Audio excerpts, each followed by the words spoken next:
Halo guys, gue Sana Latas, gue sekarang lagi bareng sama Bang Marcel Sia AA nih. Sehat, ya. Bang tuh nih harus. Gimana? PSBB Ini normal kan? iya. Gue nggak mau terlalu banyak mengeluh karena gue merasa ini banyak hal positif yang bisa terjadi. Salah satunya adalah komunikasi dengan keluarga gue jadi makin baik sejujurnya. Ya, dan gue sadar bahwa ternyata banyak masalah-masalah yang di dalam keluarga gue sendiri, maksudnya hal kecil yang mungkin selama ini kita pikir udah pikirin dulu aja nanti juga bisa diselesaikan, tapi ternyata hal kecil itu kan ngebunuh dan akhirnya jadi masalah. Ya, masalah komunikasi kecil yang tidak diselesaikan, tapi dengan PSBB ini malah potensi banyak momen dan momen untuk refleksi, bukan refleksi bijak ya, momen reflektif, momen kontemplatif untuk bersyukur dan nggak mau terlalu banyak mengeluh, karena pada akhirnya momen seperti ini kita semua pernah dan kalau kita mengeluh jadi kayak mencederai harga diri gitu. Diri gue kalau gue mengeluh tuh kayak gila lu harga diri, orang di sana banyak yang lebih kondisinya mengalami. Kalau kita hanya dan kita kan mengeluh praktiknya hanya karena kita nggak bisa keluar, kita kan seperti binatang yang dikerang gitu. Jadi yang dikerangnya pasti akan mengeluh. Nah, keluhannya cuma sampai situ sebetulnya, tapi di luar sana kan banyak yang ada yang harus di-PHK, ada yang harus tinggal di rumah karena sakit. Wah gila sih. Jadi bagus kalau gue pribadi merasa ini kayak naik kelas. Tapi lo ngerasa nggak sih Bang selama lebih banyak di rumah? Sekarang kan kalau waktu itu PSBB kita poli di rumah aja gitu.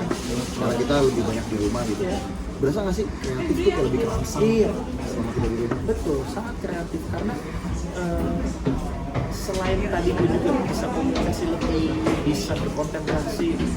Intinya kan sebenarnya kita bisa fokus sama diri sendiri. Fokus sama diri sendiri, kita jadi bisa lihat ternyata gue tuh sebetulnya punya makan di sini. Gue bisa begini, gue bisa melakukan banyak hal gitu. Dan fokus itu juga apa ya, bikin kita tenang gitu, ngejalanin itu satu-satu. Kita bisa prioritas itu apa yang harus diprioritaskan ini. Ketika kita prioritas, kita fokus terutama pada ya kita musisi, kita penyanyi, pada apa yang kita kerjakan, jadinya sangat kreatif. Karena mau nggak mau akan mencari waktu untuk gimana caranya memperkuat aset kita, nyanyi, latihan, ya kan, mungkin latihan instrumen, mungkin nge-produce lagi, bikin lagu yang tadinya lo tidak pernah lakuin, kayak misalnya mungkin kalau di kasus gue tadinya nggak bisa instrumen, tapi tiba-tiba sekarang harus bisa instrumen. Karena apa? Gue biasanya dulu kalau bikin di aransemen itu gue biasanya minta tolong orang untuk mentranslate orang bisa main instrumen. Sekarang gue jalanin sendiri karena gue punya banyak waktu untuk belajar piano, gue punya banyak waktu untuk belajar bass, belajar gitar. Gue pikirin hal-hal yang lo nggak pernah pikirin sebelumnya gitu. Makanya itu sebenarnya kan momen bersyukur paling top menurut gue tuh pada saat ini. Ternyata Tuhan itu kasih gue banyak sekali waktu sebetulnya. Gue selalu merasa sok banget kayak nggak punya waktu, gue nggak punya waktu gitu. Malah sekarang kayak wah gila ya gitu. Ternyata banyak banget yang pengen gue lakuin, tapi selama ini kayak gue taruh ke samping, gue simpen dulu di tas, gue taruh dulu di lemari gitu. Padahal semuanya udah disediakan buat lu untuk menyelamatkan hidup lu dengan banyak cara gitu. Bahkan terus keluarga kita selama ini kayak ngedinai keberadaan mereka gitu kan, merasa bahwa udah kita bisa selesai. Ternyata orang tua kita, anak-anak kita, istri, terus sahabat kita, keluarga kita. Dan cuma satu sih yang gue rasa ini juga pelajaran adalah di tengah pandemi ini semua orang menunjukkan warna aslinya mereka. Benar banget. Dan yang mantap adalah dari menunjukkan warna aslinya mereka ini sebetulnya bagus buat kita juga sih. Kenapa? Kita jadi lebih fokus sama orang-orang terkasih terdekat kita. Dan akhirnya lo sadar teman-teman lo nggak banyak sih. Iya. Teman-teman lo nggak banyak di grup WhatsApp yang selama ini banyak orang, ternyata cuma orang itu Ini kayak filter tuh kayak kejam lah ya, kayak lo kayak berusaha untuk membuang-buang, tapi lebih kepada mungkin fokus lo aja lebih selama ini jadi yang karena terlalu banyak distraksi kan, terlalu banyak orang, terlalu banyak pihak, lo jadi nggak fokus sama mereka yang sebetulnya paling sayang, bener-bener paling care sama lo care. gitu. Iya. Karena kalau lagi crowded itu kayak semua terlihat sama gitu. Sekarang itu jadi kayak lo punya waktu untuk, kalau di komputer itu apa? Difragment, dirapi-rapiin gitu, yang data-data yang tercerai-berai itu kayak dirapiin, disatuin di satu kompartemen, rapiin satu kompartemen.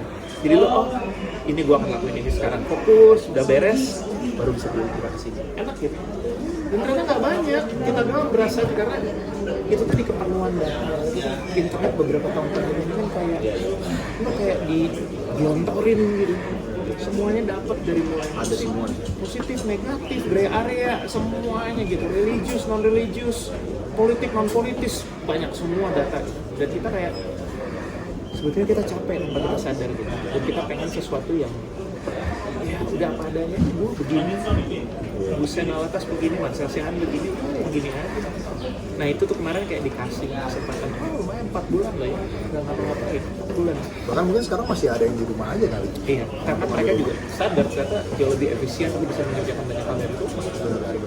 Nah ngomongin soal kreativitas gue kemarin bulan April tuh ngerilis single baru, single dari Gigi gitu. Selamat ya. Nah, terus gue sebenarnya awalnya gue agak kurang pede sama apakah tepatnya gue rilis di tengah PSBB nih, gue nggak bisa visit radio, gue nggak bisa off air promo, gue nggak bisa apapun itu untuk demi lagu ini gitu kan. Dan akhirnya gue ambil sikap untuk tetap rilis gitu. Rilis aja. Gitu. Pasti ya. Itu gimana sih kayak buat teman-teman yang mungkin saat ini mereka tuh udah punya planning lama, kalau mereka di bulan Juni atau di bulan Mei kemarin mereka harus rilis single atau album. Apakah sebaiknya ditungguin nanti new normal itu berubah jadi bener-bener normal dulu baru rilis, atau dari sekarang emang ngambil sikap aja apa gimana? New normal kategorinya seperti apa, normal lagi juga kategorinya seperti apa, kita juga masih ngambang semua tuh. Menurut gue rilis aja karena gue yakin karena yang ada di dalam lagu yang lo buat itu seperti pesan yang ingin lo sampaikan. Jadi jangan juga ditunda-tunda. Ya, karena gue yakin pesannya sangat positif gitu. Pesan positif tuh menurut gue jangan ditahankan. Kita nggak mikirin masalah. Jangan gini ya. Kita cari uang, kita mencari nafkah dari apa yang kita kerjakan, kita bangga dengan apa yang kita kerjakan. Tapi kita juga jangan sampai lupa bahwa kita juga membawa pesan. Itu ada pesan kebaikan yang mau kasih. Ya kan? Jadi jangan karena aduh nanti gue nggak bisa promo, aduh nanti gue jualan Gue gimana gitu kan? Kalau ternyata lo memang bisa lakukan itu, gue yakin hal-hal baik itu nanti akan ikut sih kalau gue percaya. Apalagi memang ini sesuatu yang ingin lo bagikan, lo punya perspektif lo mengenai hidup dan segala macam secara rohani, secara spiritual yang lo sampaikan, jangan ditahan-tahan sih saya. Udah benar sih menurut gue.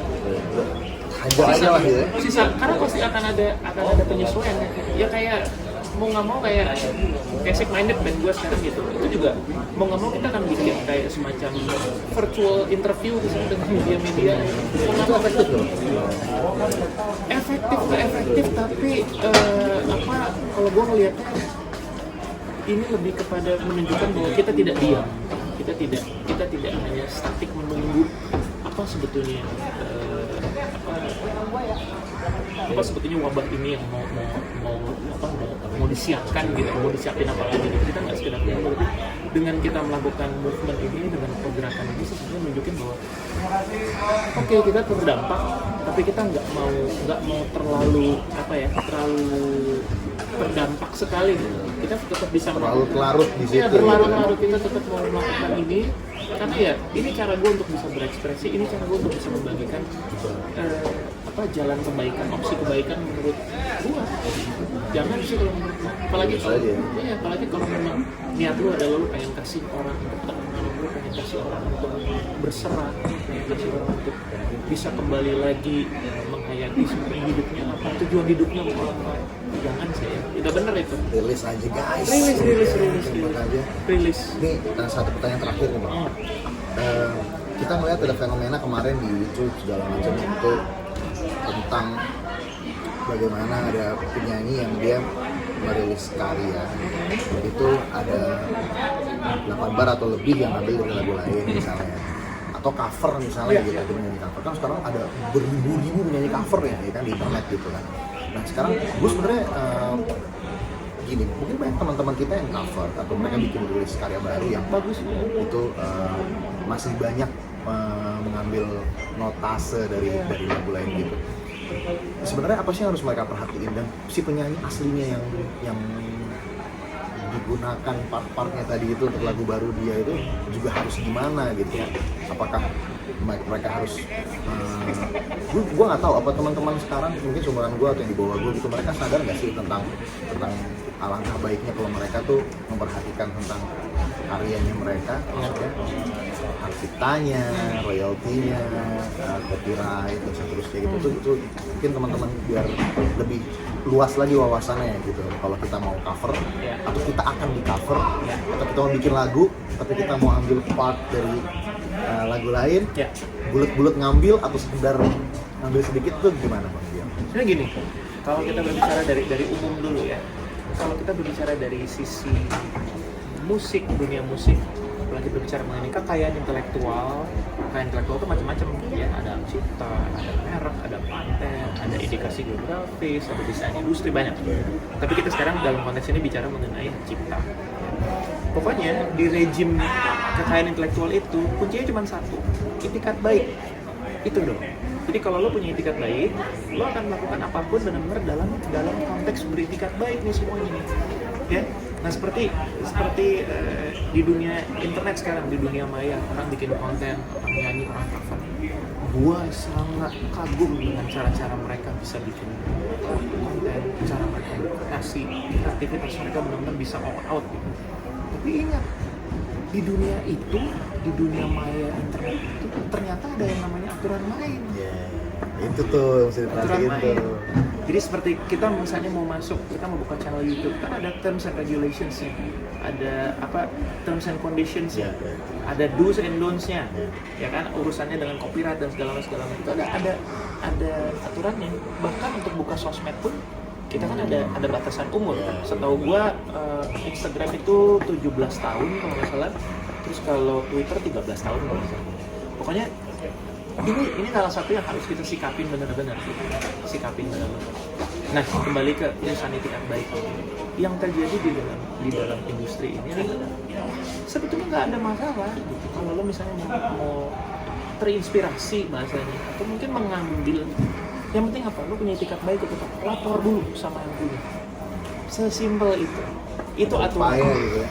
Jadi kesalahan dalam tanda kutip yang terjadi seperti kasus-kasus kemarin adalah kesalahannya ketika dia tidak minta izin. Ya, dia tidak minta izin, kesalahannya bukan kemudian salah terus bilang masuk penjara, enggak, bukan begitu. Kalau semuanya begitu, jadi selesaikan dengan istilahnya penjara, hukuman badan, iya rusak lama-lama industri. Kreativitas kita juga jadi terpenjara, nggak begitu. Tapi kita sadar bahwa ketika kita berkreasi, kita tidak boleh mencederai kreasi orang, karena ada hak di situ, ada hak yang di situ ya. Kewajiban juga buat orang. Betul, harus jaga. Karena gue sangat mendukung siapapun gitu. Tapi ya kembali lagi, ternyata ada beberapa orang tertentu ya, kayak misalnya lo bikin lagu dalam masa pandemi dulu, berhasil bikin 2 lagu ya, itu kan buat lo ini lagu yang sangat monumental buat gue karena gue ciptakan di masa pandemi, ya kan. Nah, mungkin lo akan memperlakukan lagu itu seperti anak lu sendiri. Tapi ada di sisi lain ada orang yang bisa bikin lagu 1 bulan bisa 100 lagu, dan dia bisa yang ya buat gue lagu itu cuma komoditi. Terserah gitu. Ya mungkin dia nggak apa-apa misalnya di karyanya diambil, dijiplak atau disampling atau di excerpt misalnya, nggak apa-apa. Tapi tidak untuk lo, dan itu bebas. Itu masing-masing punya yang namanya hak moral di hak cipta. Hak moral itu sesuatu yang nggak bisa lo pindah-pindahkan. Ya, yang bisa dipindah-pindahkan, bisa lo kasih, bisa lo hibahkan, bisa lo wasiatkan, bisa lo lisensikan melalui perjanjian. Itu cuma hak ekonomis, jadi nggak ada hubungannya dengan duit nih. Tapi moralnya itu tidak bisa. Moralnya nggak bisa, itu nggak boleh.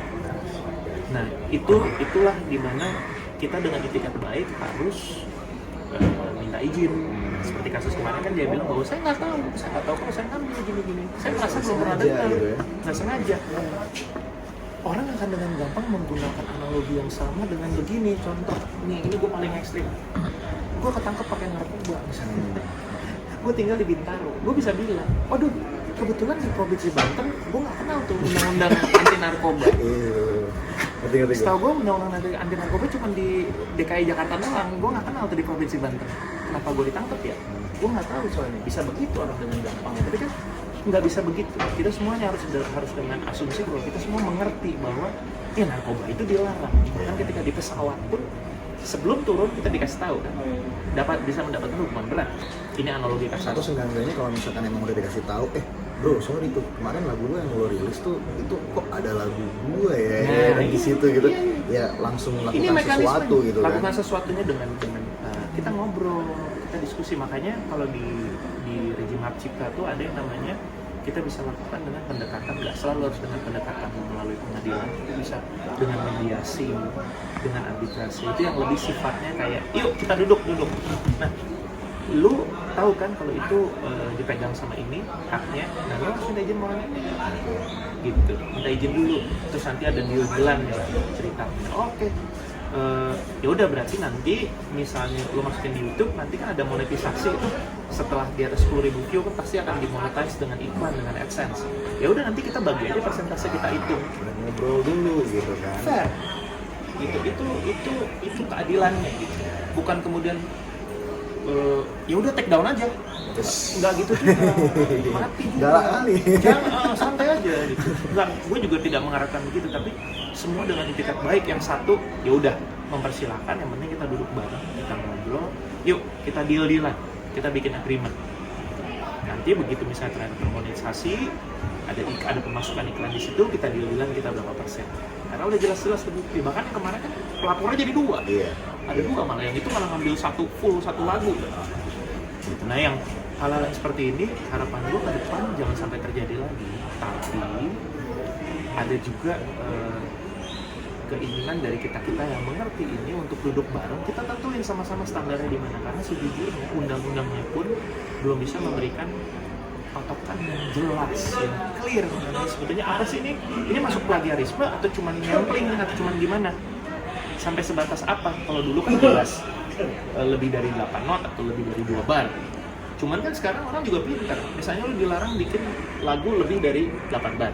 Bikin aja 5. Iya benar. Lebih dari 8 not. Bikin aja 7 atau 6 not. Selesai. Sedangkan kuncinya lagu itu tuh ada di 4 not pertama. Benar. Begitu lo denger ini langsung secara otak lu sense lu yang udah biasa denger lagu masih itu kok lagu nyambung ke sana ya. itu dia.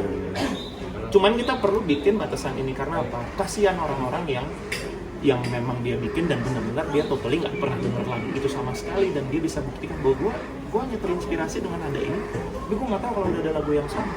Kita harus bikin kesepakatan dulu nih di antara kita. Syukur-syukur si kesepakatan ini nanti bisa jadi patokan pengadilan kah atau badan arbitrase. Sampai ke sana. Ya, jadi kita semua sama-sama enak. Dan kalaupun ternyata ada memang ngambil, ya udah kita duduk, kita bagi-bagi deh. Itu aja, kita deal-dealan aja yang damai, yang enak, jangan saling. Jadi nggak ada lagi kata-kata yang wah dia kayak mau nutup rezeki orang, wah dia kayak sirik. Bukan sirik, bukan jelas ini. Masalah lu ngambil barang gue nggak balikin, nggak minta izin dulu kan? Gitu sih, simple as that. Gitu guys, jadi pembicaraan gue singkat sama Bang Marcel pasti manfaat sih. Harus. Biasa. Gue juga nonton video-video yang waktu itu tuh sama Anji ya kalau nggak salah. Ya. Gue nonton juga, itu juga edukasi. Banyak Anji ya, terus Glenn Fredly Almarhum semuanya bicara mengenai ini. Jadi makanya kita nih lagi fase lanjutan dari pergerakan-pergerakannya supaya semuanya tidak hanya sekedar jadi wacana, tapi kita bikin step-stepnya seperti itu supaya masing-masing jadi kita sejahtera nanti. Bang, thank you banget. Ya, makasih banyak. Sama-sama sih. Soalnya gini nih. Salam new normal ya. Oke guys, makasih banyak, itu barusan banyak input, ilmu, nasihat, wawasan dari Bang Marcel. Mudah-mudahan menginspirasi teman-teman yang baru-baru mulai bikin cover, atau dia bikin lagu baru, atau dia mungkin baru terlibat dengan label dan seterusnya, atau mungkin bahkan independen gitu. Mereka harus tahu stepnya seperti apa. Nanti gue akan ngobrol banyak lagi sama teman-teman yang lain, sama abang-abang gue yang lain. Thank you banget Marcel waktunya. Jangan lupa lagunya Hussein dimasukin di playlist. Nah itu. Diputer. Ya. Ya, jangan lupa like dan subscribe pasti. Assalamualaikum.